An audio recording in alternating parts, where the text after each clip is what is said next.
avec votre question. Oui, Monsieur le Premier ministre, là vous venez de parler de perturbateurs.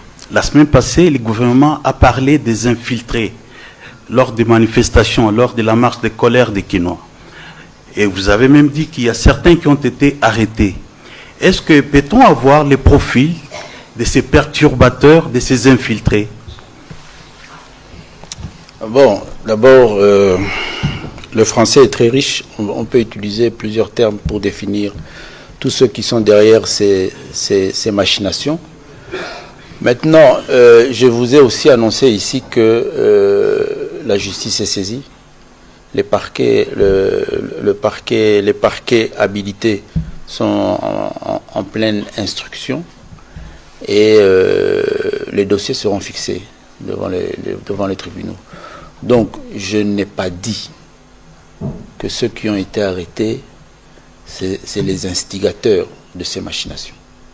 Nous avons malheureusement vu certains de nos concitoyens pris par cette vague de manifestations et arriver à poser des actes de vandalisme et de pillage.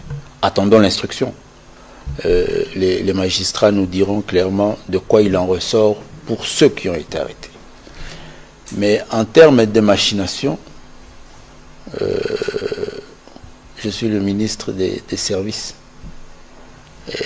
Et quand je le dis avec certitude. Maintenant, je ne crois pas que nous sommes ici dans cet exercice de communication pour amener les services à dévoiler les dossiers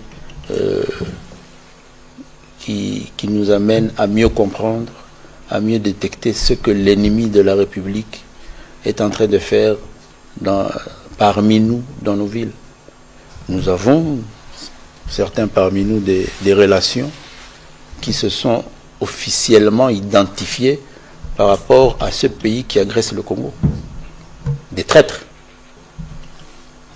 Et certains ont été détectés avant même de pouvoir traverser les frontières et proclamer comme d'autres ont eu l'audace de le faire et ont été appréhendés. Ça, c'est le travail des services.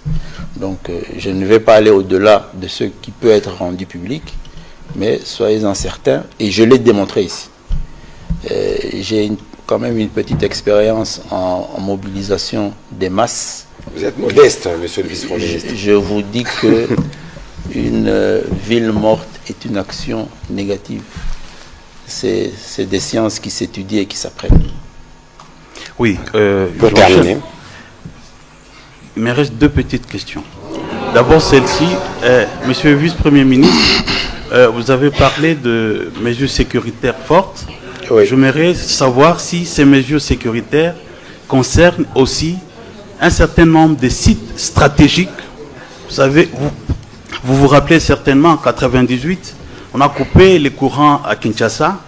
Est-ce que pouvez-vous rassurer les Congolais que les barrages d'Inga, les barrages des Zongo, la nationale numéro 1, parce que Kinshasa n'est approvisionné que par une seule route, que tous ces sites stratégiques sont bien sécurisés? Les sites sont dits stratégiques pour cette raison-là, et ils sont bien sécurisés. Nous sommes ici dans un site stratégique extrêmement sécurisé, comme tous les autres sites. Soyez rassurés. Merci.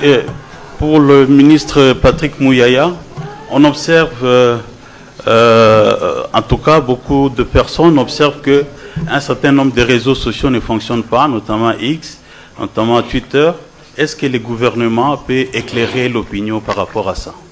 Je crois qu'il y a des réunions qui se tiennent au niveau du vice-premier ministre. Peut-être que le vice-premier ministre peut nous en dire un mot. Je vous rassure que ça sera très, très bientôt et très rapidement rétabli. C'est des questions aussi techniques et on y travaille. Merci. Voilà, Madame Rachel Kitita.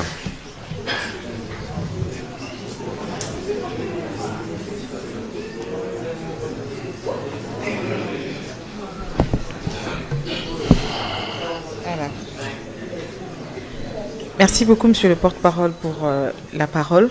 Alors, Monsieur le vice-premier ministre, ministre en charge de l'Intérieur, vous parlez des mesures prises pour renforcer la sécurité à Kinshasa. De quoi il s'agit exactement? Quelles sont ces mesures, si on peut le savoir?